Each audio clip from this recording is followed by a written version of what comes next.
एक घने जंगल में टुनटुनी चिड़िया अपनी बेटी सुनहरी चिड़िया और पति कालू कौवे के साथ रहती थी।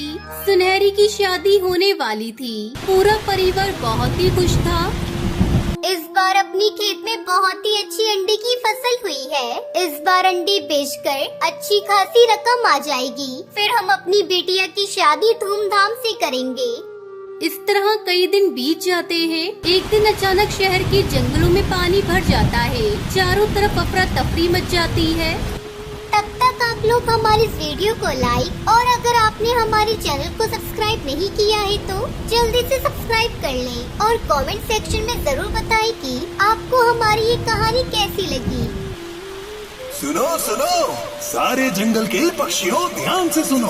जंगल में बाढ़ का पानी भर रहा है। आप सभी को ये हिदायत दी जाती है कि आप सब समय रहते जंगल से बाहर निकल आए। पानी धीरे धीरे बढ़ता जा रहा है। जो कोई भी पक्षी इस बाढ़ में अपनी मनमानी करेगा वो अपनी जान से हाथ धो बैठेगा। सरकार का निर्देश है, जल्दी से आप सभी इस इलाके को खाली कर दें। अब क्या होगा? कैसे हम लोग अपनी बिटिया की शादी करेंगे? अपना सारा खेत तो बाढ़ में डूब गया होगा। माँ, अभी मेरी शादी की चिंता मत करो। जल्दी से इस जंगल से बाहर निकलने की कोशिश करो। बाढ़ का पानी धीरे धीरे जंगल में भर रहा है। हाँ सुनहरी की माँ, ज्यादा चिंता मत करो, पहले अपनी जान बचाते हैं। बहुत समझा बुझाकर सुनहरी अपनी माँ को सुरक्षित स्थान पर लेकर आती है। हे भगवान, ये तूने कैसी मुसीबत में डाल दिया हम लोगों को। अब हमारी बिटिया का बिया कैसे होगा? अगर बिटिया की शादी नहीं हुई तो हम क्या करेंगे? हम दोनों की जिंदगी का भी कोई भरोसा नहीं। सब ठीक कर दो भगवान, मदद करो। माँ, पिताजी, अभी मेरी शादी में 4 महीने बाकी हैं। पानी उतर जाने दो बाहर का। फिर से हम लोग वापस अपने घर जाएंगे तो अपने खेत में अंडे की फसल उगाएंगे। कुछ दिनों बाद बाढ़ का पानी उतर जाता है।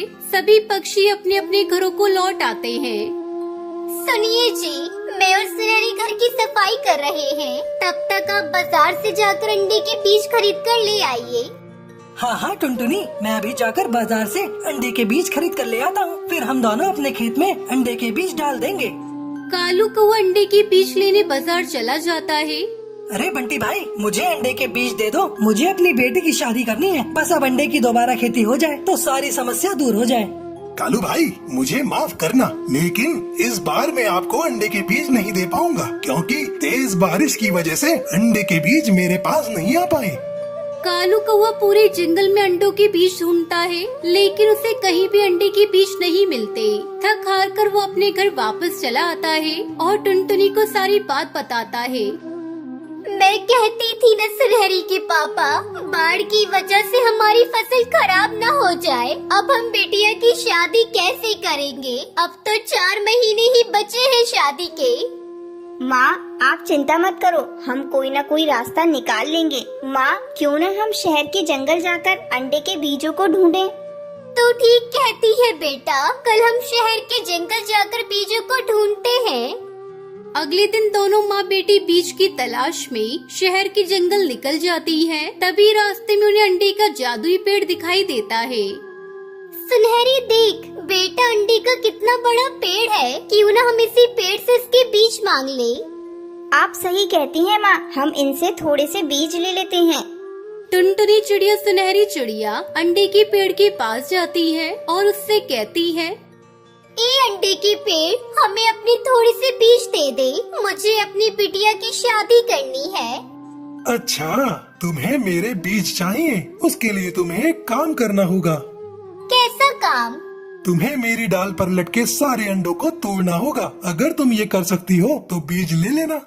मुझे माफ करना अंडे के पेड़, अगर मैंने अपने फायदे के लिए सारे अंडे तोड़ दिए तो भगवान मुझे कभी माफ नहीं करेंगे। मैं आपके अंडे नहीं तोड़ सकती हूँ। मुझे पता था कि तू एक ईमानदार चिड़िया है। अपने फायदे के लिए किसी को नुकसान नहीं पहुंचा सकती। मैं तेरी इस बात से बहुत खुश हुआ हूँ। ये ले अंडे के कई सारे बीज। अब तेरी खेती कभी खराब नहीं होगी और तू इन बीजों से अच्छे अंडे बाजार में बेच सकती है। टुनटुनी चिड़िया सुनहरी दोनों बहुत खुश होती है और बीज लेकर अपने घर वापस आती है। उनके खेत की मिट्टी काफी उपजाऊ हो गई थी, जिसके चलते उनके अंडे की फसल बहुत अच्छी होती है। ये देखो टुनटुनी, अंडे बेचकर कितने सारे पैसे मिले हैं। इसे ले जाकर बाजार जाओ और हमारी बिटिया के लिए दहेज का सामान खरीद लाओ। मैं अपनी बिटिया की शादी में कोई भी कमी नहीं होने दूंगा। बहुत सारे पैसों को देखकर टुनटुनी चिड़िया बहुत खुश हो जाती है और कुछ दिनों बाद सुनहरी की शादी धूमधाम से हो जाती है। और सुनहरी चिड़िया खुशी खुशी अपने ससुराल में रहने लगती है। चंदनवन जंगल में टुनटुनी नाम की एक चिड़िया बरगद के पेड़ पर अपना घोंसला बनाकर रहती थी। टुनटुनी बहुत ही सीधी सादी चिड़िया थी। वो कभी किसी से लड़ाई झगड़ा नहीं करती थी और सभी से प्रेम से बात किया करती थी। इसलिए बरगद पर रहने वाले सभी पक्षी टुनटुनी को पसंद करते थे और उसके दोस्त थे। एक दिन बुलबुल टुनटुनी के घर आती है। अरे टुनटुनी, तुम्हें कुछ पता चला? हमारे बरगद के पेड़ के नीचे वाले घोंसले में एक बिल्ला रहने आया है। वो तो शक्ल से बहुत दुष्ट दिखाई पड़ता है। मुझे तो उसका यहाँ रहना कुछ ठीक नहीं लग रहा। कोई बात नहीं, ईश्वर ने ये सुंदर धरती सभी जीवों के लिए बनाई है। कोई कहीं भी रहे, ईश्वर को कोई एतराज नहीं, तो हम कौन होते हैं मना करने वाले। अरे तुम तो सबको अपनी तरह ही सीधा साधा समझती हो। कुछ लोग बहुत बुरे होते हैं, उनसे सावधान रहना चाहिए। बस मैं तुम्हें यही बताने आई थी कि अपना ध्यान रखना और उस दुष्ट बिल्ला से सावधान रहना। इतना कहकर बुलबुल अपने घर चली गई। तभी टुनटुनी के घर की बेल बजी। अरे बिल्लू भाई। नमस्ते बहन जी, मैं आपका नया पड़ोसी बिल्लू बिल्ला हूँ। दरअसल मुझे चाय पीने का मन कर रहा था, तो सोचा अगर आपके घर से थोड़ी चाय की पत्ती, दूध व चीनी मिल जाता तो चाय बना लेता। वो क्या है ना कि मेरा सामान अस्त व्यस्त है, जिसे तरीके से लगाने में काफी समय लगेगा। अंदर आइए, मैं खुद आपके लिए चाय बनाकर ले आती हूँ। पड़ोसियों को तो एक दूसरे की सहायता करनी ही चाहिए। और अब तो आप भी हमारे पड़ोसी हो गए हैं। अरे वाह, ये तो बहुत ही अच्छा रहेगा। आप तो बहुत ही दयालु और अच्छी चिड़िया हैं। वरना इस बरगद के पेड़ पर और भी पक्षी रहते हैं, उन्होंने तो मुझे पानी तक नहीं पूछा। टुनटुनी इसके लिए चाय बनाकर ले आई। साथ में टुनटुनी ने कुछ बिस्किट और नमकीन भी टेबल पर सर्व कर दिए। बिल्लू सारी प्लेट साफ कर गया और जमकर टकाई ली। बहन, बहुत ही स्वादिष्ट चाय और नाश्ता था। चलो, दिन भर का काम तो चल जाएगा। अब रात का खाना किसी होटल में जाकर खा लूंगा। चलता हूँ, घर पर बहुत काम है। अरे बिल्लू भैया, आप बस घर का सारा सामान लगाइए। मैं आपके लिए रात का खाना पका कर रखूंगी, आप यही खा लेना। बिल्लू बिल्ला बहुत ही लालची और मांग मांग कर खाने वाला बिल्ला था। कभी अपने घर पर खाना नहीं पकाता था, हमेशा दूसरे पक्षियों के घर खाने के समय पहुंच जाता था। कुछ ही दिन में सारे पक्षी उसका स्वभाव समझ गए थे। अब कोई भी पक्षी उसके आने पर उससे चाय नाश्ता नहीं पूछता था। वो निराश होकर कुछ देर बातें करके चला जाता है। पर टुनटुनी अपने स्वभाव से मजबूर थी, हमेशा उसके लिए कुछ न कुछ चाय नाश्ता या खाना परोस देती थी। एक दिन टुनटुनी बुलबुल के घर गई। ये बिल्लू बिल्ला तो रोज 3 समय मेहमान बनकर मेरे घर आ जाता है। मैं मना भी नहीं कर पाती और मुझे इसे चाय नाश्ता कराना पड़ता है। मैं खुद एक गरीब चिड़िया हूँ, भला मैं किसी की जिम्मेदारी कब तक निभाऊंगी। टुनटुनी, दुनिया में सभी लोग तुम्हारी तरह सीधे नहीं होते। मैंने तो पहले ही कहा था, उससे सावधान रहना। कोई भी पक्षी बिल्लू को भाव नहीं देता, इसलिए वो बस तुम्हारे घर ही जाता है। खैर कोई बात नहीं, जब जागो तब सवेरा। अगली बार वो आए तो घर का दरवाजा ही मत खोलना। कह देना मेरी तबीयत खराब है, मैं आराम कर रही हूँ। टुनटुनी को बुलबुल का आइडिया पसंद आ गया। अगली सुबह बिल्लू उसके घर आया। बहन, दरवाजा खोलो, ये मैं हूँ बिल्लू बिल्ला। टुनटुनी ने अंदर से ही उसे उत्तर दिया। बिल्लू भैया, मेरी तबीयत ठीक नहीं है, इसलिए आराम कर रही हूँ। आज आपकी सेवा नहीं कर सकूंगी। अरे मेरी बहन बीमार है, तो मैं कैसे शांति से बैठ सकता हूँ? अभी डॉक्टर को लेकर आता हूँ। नहीं नहीं, मैंने डॉक्टर को दिखाया था और उनकी बताई दवा भी रेगुलर ले रही हूँ। मुझे बस आराम की जरूरत है, फिर मैं ठीक हो जाऊंगी। मन मार कर बिल्लू वापस चला गया। इसके बाद तो ये रोज का नियम हो गया कि टुनटुनी किसी न किसी बहाने से उसे दरवाजे से ही लौटा देती है। ये टुनटुनी तो बहुत होशियार हो गई है, इसे सबक सिखाना ही होगा। इसी बीच बरगद के पेड़ से अचानक पक्षियों के अंडे और बच्चे गायब होने लगे। कुछ पक्षी भी दाना ढूंढने गए तो वापस ही नहीं आए। किसी को समझ में नहीं आ रहा था कि ये कौन कर रहा है। एक दिन सभी पक्षी सरपंच तोताराम के घर एकत्र हुए और इस विषय पर चर्चा की। सरपंच तोताराम जी, हमारे बरगद पर हम कितनी खुशी से रहा करते थे, पर ना जाने कुछ महीनों से किसकी नजर लग गई है। कल रात मेरे 2 अंडे गायब हो गए। हाँ सरपंच जी, कुछ दिन पहले मैं अपने 2 बच्चों को घर पर अकेला छोड़कर दाना ढूंढने गई थी। जब लौटकर आई तो दोनों घर पर नहीं थे। उनका कुछ भी अता पता नहीं चला। अभी तक पक्षी पुलिस भी उन्हें ढूंढ नहीं सकी। सरपंच जी, ये महज इत्तेफाक तो नहीं हो सकता कि जब से बिल्लू यहाँ रहने आया है तभी से ये सभी घटनाएं घट रही हैं। तभी से कुछ न कुछ बुरा हो रहा है। पर क्या करें, हमारे पास उसके खिलाफ कोई सबूत नहीं है। वो बिल्ला इतने दबे पांव आता है कि किसी को उसकी आहट भी नहीं मिलती। इसी प्रकार सभी पक्षी अपनी अपनी समस्या बताने लगे, पर तोताराम को उनकी समस्या दूर करने का कोई भी उपाय नहीं सोच रहा था। मीटिंग में ये तय हुआ कि सभी पक्षी बिल्लू से सावधान रहेंगे, अपने बच्चों को अकेला नहीं छोड़ेंगे और स्वयं भी कहीं अकेले नहीं जाएंगे। टुनटुनी रोज शाम को नदी के किनारे घूमने जाती थी, जहाँ कोई नहीं होता था।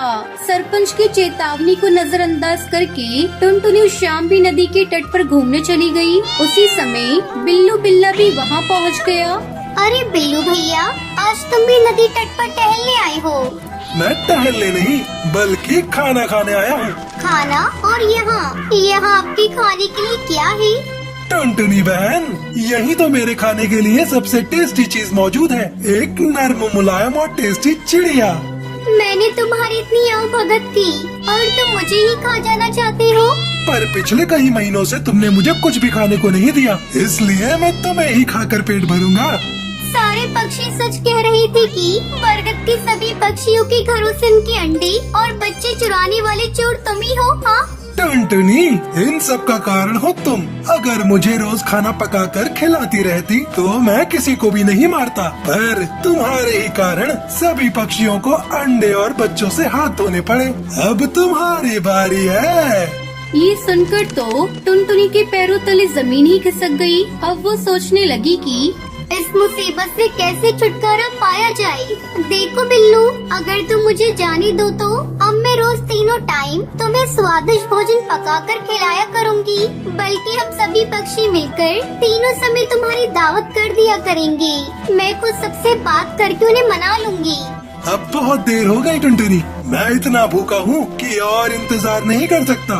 एक एक करके मैं बरगद के सारे पक्षियों को खा जाऊंगा और फिर से किसी और पेड़ पर अपना बसेरा बना लूंगा। इतना कहकर बिल्लू बिल्ला ने टुनटुनी पर छलांग लगा दी। टुनटुनी से बचने के लिए आकाश में उड़ गई, जिसके कारण बिल्ला सामने बहती नदी में गिर पड़ा। बिल्लू बिल्ला को तैरना नहीं आता था, इसलिए वो डूबने लगा। उसने सहायता के लिए टुनटुनी को पुकारा। टुनटुनी बहन, मुझे बचा लो, मैं अब कभी तुम्हें परेशान नहीं करूँगा। देखा, जो लोग दूसरों के लिए गड्ढा खोदते हैं वो खुद उसी में गिर जाते हैं। टुनटुनी, मुझे अब अकल आ गई है। अब मैं तुम्हें कभी तंग नहीं करूँगा। कहावत है कि सांप को चाहे कितना भी दूध पिलाओ पर वो उगलेगा जहर ही। इसी प्रकार दुष्ट के साथ चाहे कितनी भी भलाई कर लो, वो सदा बुरे काम ही करेंगे और हमें हानि ही पहुंचाएंगे। अगर मैं तुम्हें आज बचा लूंगी तो ये मेरे दोस्तों के साथ नाइंसाफी होगी। इस प्रकार बरगद पर रहने वाले सभी पक्षियों को दुष्ट बिल्ला से छुटकारा मिल गया।